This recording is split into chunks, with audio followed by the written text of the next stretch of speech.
I remember I was going to talk about the Philadelphia restaurant and like the protests that happened outside of it, and everyone was very upset about it. The White House on Monday condemned a group of protesters who masked and chanted in front of an Israel-style falafel shop in Philadelphia on Sunday night, characterizing the demonstration as an act of anti-Jewish prejudice.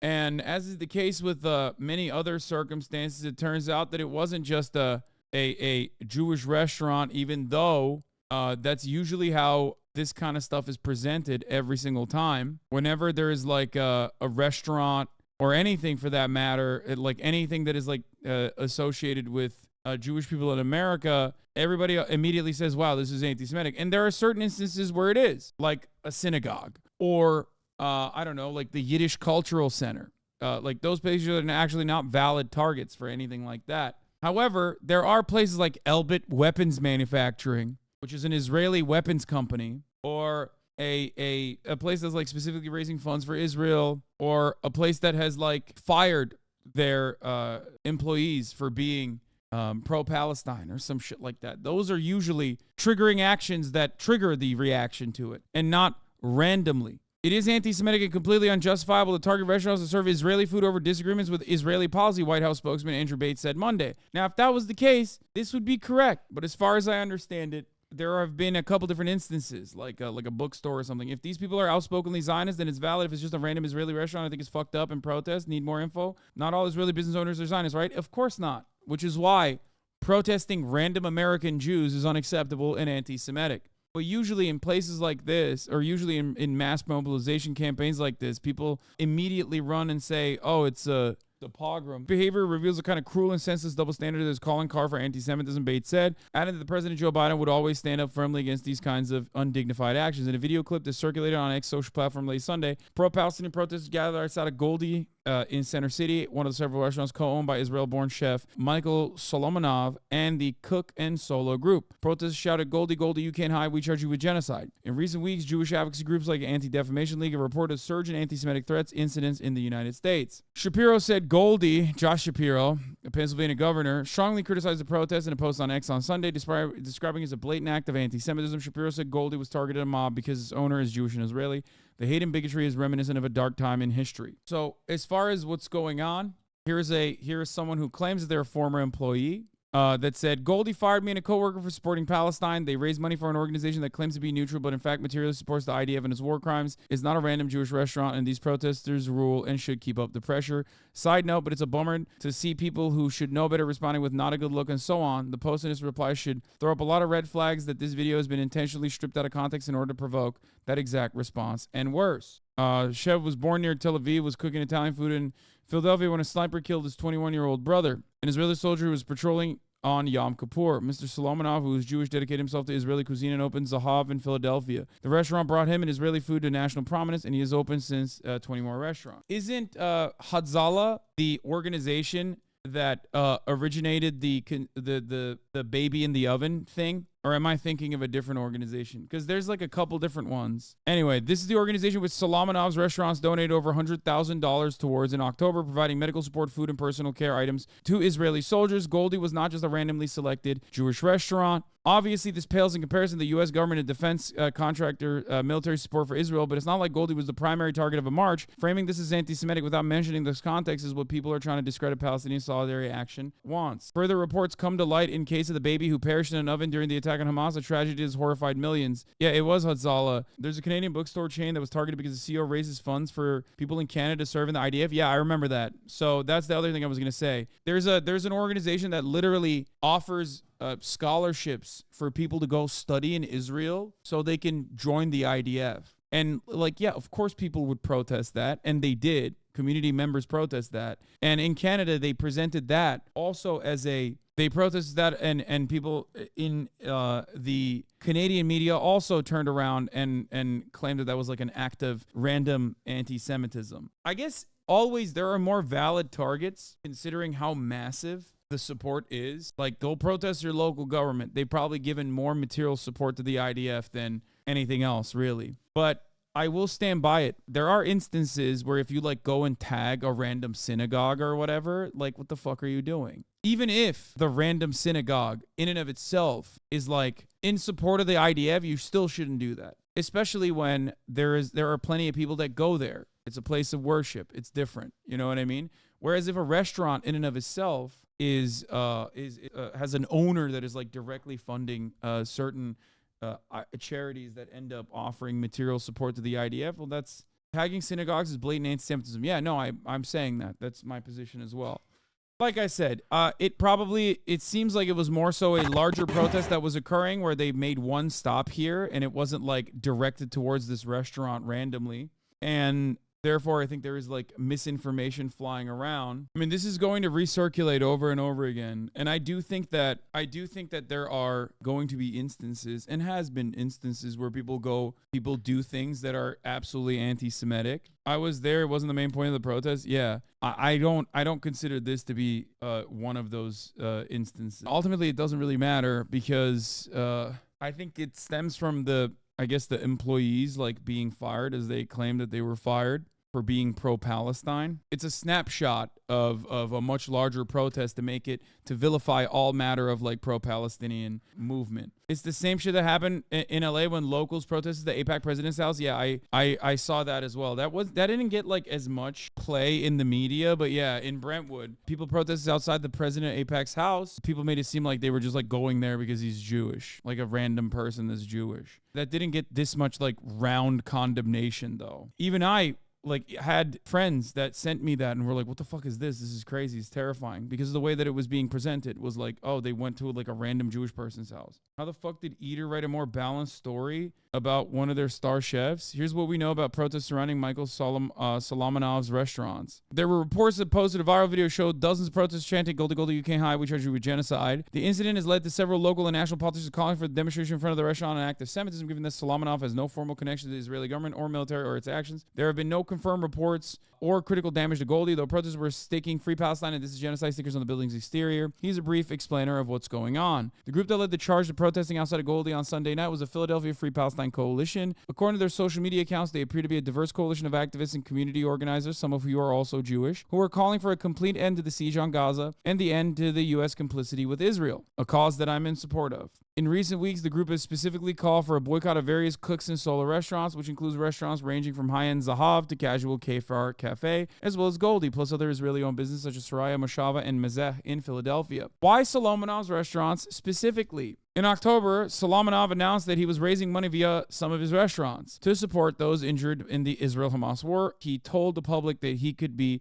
donating 100% of all sales on Thursday, October 12th, to Friends of United Hazala, a nonprofit emergency service that is currently partnering with the IDF during the war to provide medical supplies and training. The fundraiser raised more than $100,000 according to Solomonov's Instagram. While United Hazala is supporting the Israeli army during wartime, typically it functions as an emergency medical support complementary to Magen David Adom, Israel's paramedic and Red Cross service. Hazala operates in Israel but also provides services in other countries and cities, including New York City and Florida. In Israel, it services all victims of medical emergencies regardless of citizenship, including Palestinians, and operates in both Israel and the West Bank. It also partners with the Red Crescent, the Palestinian Authority's ambulance service, and operates Israeli Arab chapters in predominantly Arab towns. Solomonov and Cook and Solo declined to give comment. It doesn't seem that bad. Like, I think it's them potentially firing one of their employees is for being pro-Palestine is like, I think, worse than donating funds like this to like an Orthodox Jewish rescue organization. Supporters of Philadelphia's Free Palestine Coalition have clarified on social media that Cook and Solo restaurants aren't being targeted for being Jewish-owned, but specifically because the organization they're giving money to aids IDF soldiers. There have also been allegations online that pro-Palestine supporters have been fired from Goldie for their personal politics. As for the reporting of the story, neither Solomonov nor Cook and Solo have given a statement addressing these matters and declined to respond to Eater Philly. This is out of context. I was there. They made it clear it was because the owner gave millions to a nonprofit that funds the IDF, and other Jewish-owned restaurants in Philly faced protests. So far, it appears that the only reported physical protests at Jewish-owned restaurants have been at Cook and Solo, likely given Solomonov's public stance on the war and his decision to donate funds to United Hazala. Boycott Israeli food and Zionist business in Philly, Goldie, Zahav, Laservolt. This is one of the issues with BDS. This is an unfortunate consequence of how this kind of stuff works. If you were to protest South African businesses, it's a little bit different because, like, there's no historical Boer oppression. Does that make sense? So, like, if you were to protest it at the time, as many did, it's much harder to draw lines on a historically oppressed, marginalized group of people being attacked for simply being a part of this historically oppressed and marginalized group of people. There's the major difference there. So sometimes, and this has happened before, a lot of the larger BDS lists that people put out, sometimes have very loose affiliations with Israel. Does that make sense? Overall, some of this stuff I think is like understandably scary for Jewish people. Like, I will say it, even though it is led by Jewish people, usually, these kinds of protest movements. Like, I'm saying that I'm more understanding, even though I don't think that this is, in and of itself, a directed form of protest that is, like, anti-Semitic, because it is literally a protest for a specific restaurant owner and their chain of restaurants. I get why there's more fear surrounding it from the larger Jewish population in this area. However, there's also one other aspect of the story that I cannot fucking stand, which is the obviously systemic conflation between anti-Zionism and anti-Semitism. Whether or not protests get out of hand does not change the reality that there is definitely a legitimate interest by governing bodies to conflate anti-Semitism and anti-Zionism. United Hatzalah works within the IDF in the same way that the U.S. Army and all American EMS services work with each other. They work for the same government. They don't fund the IDF. Yeah. I understand. What? Basically, all these Jewish people need to get over it and remove all their fears because it's anti-Zionist. Seems unlikely to happen. I literally never said that. What the fuck? I am much more sympathetic to why Jewish people would be fearful of such a thing. Why is it that that's what you... How do you get that out of what I said when I said literally the exact opposite of what you think I said? No, of course not. No, I said the exact opposite. I'm saying it's reasonable for random Jewish people to look at this and go, holy fuck, these guys are being anti-Semitic, especially when it's presented as anti-Semitic by media organs. However, anti-Zionism is not anti-Semitism. So it's just like there's a very delicate line to strike in these circumstances. Most of these movements are led by American anti-Zionist Jews in general. Almost all of them, especially in the Western world, especially in the United States of America. Optics-wise, this is simply one aspect of a much larger protest, and there's a reason why everybody fucking hyper-focused on this aspect of it. Because this is the one aspect of it that looks the worst. That's it. How do you think we should combat this cynical conflation? You just have to be very careful, and I've said this already. You should be very careful, and you center American anti-Zionist Jewish voices, too. Look, I say this as someone who believes, of course, that Palestinians should be first and foremost in this conversation. But in order for this to be, in the Western world, in order for this to be a optically successful movement, obviously organizations like Jewish Voice for Peace are very important. And if they weren't, then the ADL wouldn't be regularly fucking trying to destroy them. I know it seems like optics are not important as long as there is an ethnic cleansing campaign going on. However, we're in the Western world.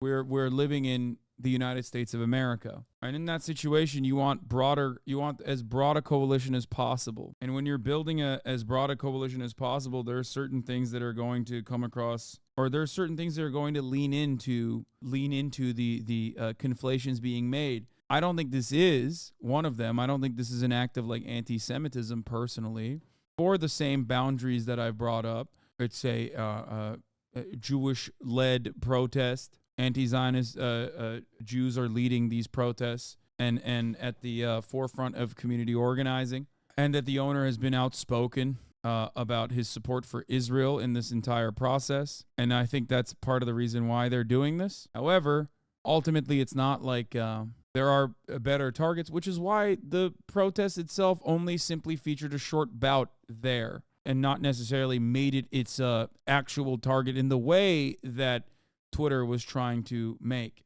Not everyone's asking questions are in bad faith. You fucking assholes. I might be here for 31 months, but I'm not that smart. Jesus, every fucking article is spun as anti-Jewish when it's anti-Zionist. Like, how the fuck do we get over it? And I never said Hassan said that I'm saying the media is the reason why people have this sentiment. Yes, this is something that happened in the UK.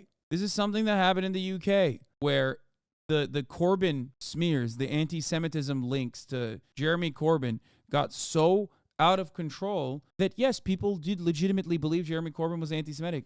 A massive amount of the British Jewish community unironically said, these were like insane numbers at the time, that said that they would leave if Corbyn won, leave the UK if Corbyn won. That kind of conflation is very dangerous for two reasons. One, it moves the target away from damaging anti-Semitism, real anti-Semitism, into something that usually is not anti-Semitism, anti-Zionism. Anti-Zionist sentiment can be anti-Semitic from time to time. It can be promoted by anti-Semites. Anti-Semites might mask what their anti-Semitic tendencies are under the guise of anti-Zionism. Like that one chick, the anti-vaxxer chick, if you recall, will be like, oh, who are all of these Jewish leaders in American positions of power? I wonder why America supports Israel. And it's like, yeah, that's anti-Semitic. That's just like, you know, you have a list of Jews in prominent positions, and you're saying you're doing anti-Zionist takes, but that's anti-Semitism. And this happened in Canada.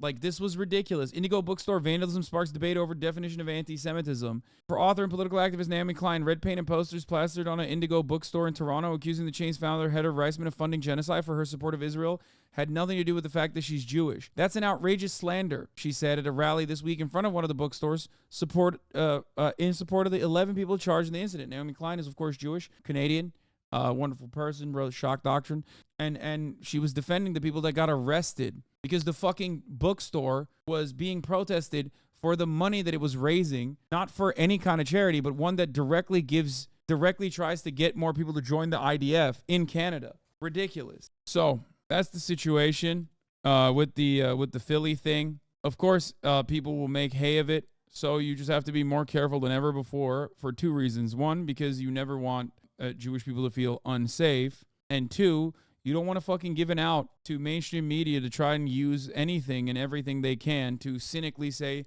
things are anti-Semitic, because there is a broader audience that is not as initiated with the subject matter as you, that is most likely going to fucking look at the situation and, depending on the boundaries, make an assertion on their own that this is anti-Semitic or not. When people actually get fucking arrested for chanting "from the river to the sea, Palestine will be free," that's very clearly not anti-Semitic, and is being cynically, anti-Semitism as a charge is being cynically weaponized against that. And a broader community of people can look at that and go, yeah, that seems fucking ridiculous. The Jewish community of the Virginia Peninsula said that it was shocked and alarmed that Williamsburg's second Sunday's Art and Music Festival canceled the lighting because the organizers did not want to appear the true size of the Israel-Hamas conflict. This part I didn't like either. I don't know why the fuck they did this. They should have just had this happen. The menorah lighting, which is led by a local community rabbi, had nothing to do with Israel or any other conflict. Like, this kind of stuff is really fucked up. Like, this should never be canceled. Things like this should never be canceled. Except part of the reason why there is this conflation being done by both anti-Semites and also pro-Zionist people, okay, is because Zionists love to fucking claim that Israel is doing everything it's doing for the international Jewish community. So when every part of the Israeli defense revolves around how, like, Israel is actually the Jewish nation state for everyone around the world, and like it must remain that way, and that's why it's even though it's an ethno state, it's good, because Zionism in and of itself is unironically anti-Semitic, and that's why some of its biggest supporters are fucking anti-Semitic themselves. That there are plenty of uninitiated people that look to this and go and respond in like they don't know, they haven't thought about it beyond. Most people are stupid. They haven't thought about it beyond what they've heard from the media. This is why plenty of outspoken Jews, like Lol Overruled, for example, friend of the show, Alex, have said time and time again that Israel makes Jews globally less safe by making conflations, false conflations that they represent the interests of all Jews. Can you imagine, like, openly saying, like, no, guys, a lot of people see that we're currently engaging in an ethnic cleansing campaign, okay?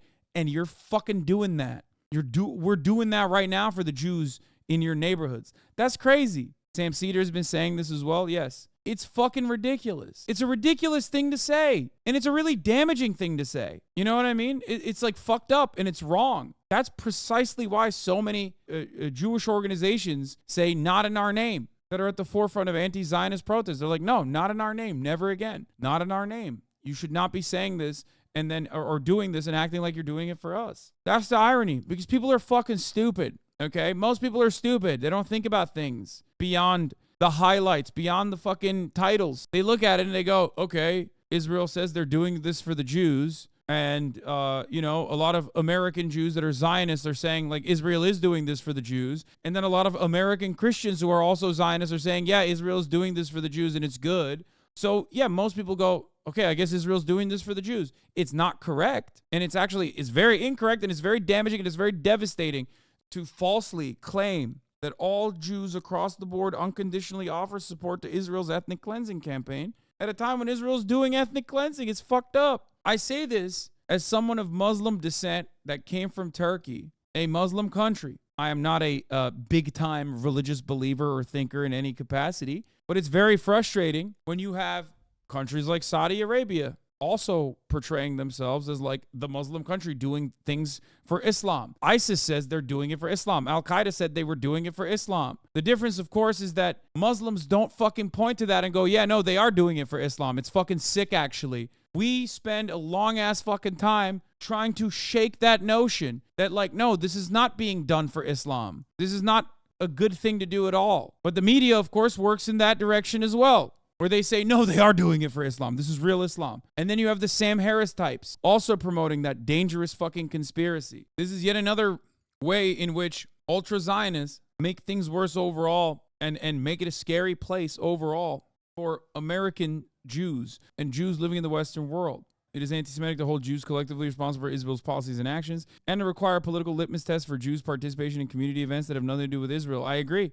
Meanwhile, a menorah will not be displayed outside of City Hall in Moncton, a town in the Canadian province of New Brunswick. Jewish community leaders there say that it has not happened in 20 years. Like, that shit sucks. This is terrible. Speaking of gross, a new House resolution, which may be voted on as early as tonight, clearly and firmly states, anti-Zionism is anti-Semitism. This comes after a previous resolution hinted at that claim, but did not fully state it. So now Congress wants to leave no question. But there's an additional trap. Anyone who votes against this resolution will be said to have voted against anti-Semitism. Will be said to have voted against condemning anti-Semitism. Sorry. And guess what? You got Representative Nadler putting his whole fucking pussy on the table. Okay, look at that. Gerald Nadler, Democrat from New York, is actually very critical of the resolution. It says the resolution states that all anti-Zionism is anti-Semitism. That is intellectually disingenuous or factually wrong. The authors, if they were at all familiar with Jewish history and culture, should know about Jewish anti-Zionism that was, plus is, expressly not anti-Semitic. So I'm so sorry for making fun of him for saying he poops his pants, because once again, he's right, and he did the right thing here. Genuine question, does this literally make anti-Zionism a thought crime over doing Nazi shit? I don't know how much weight that would have held anyway. I feel like they've done it over and over again. It's just funny. It's like fucking Tennessee guy putting this forward, strongly condemning and denouncing the drastic rise of anti-Semitism in the United States and around the world. I love that the way that they tailor it is like condemn anti-Semitism rising. And then inside of it, it's like anti-Zionism is anti-Semitism. Ridiculous stuff. But like I said, I don't know how much weight it would hold anyway, even if it passed. Because free speech exists in America still.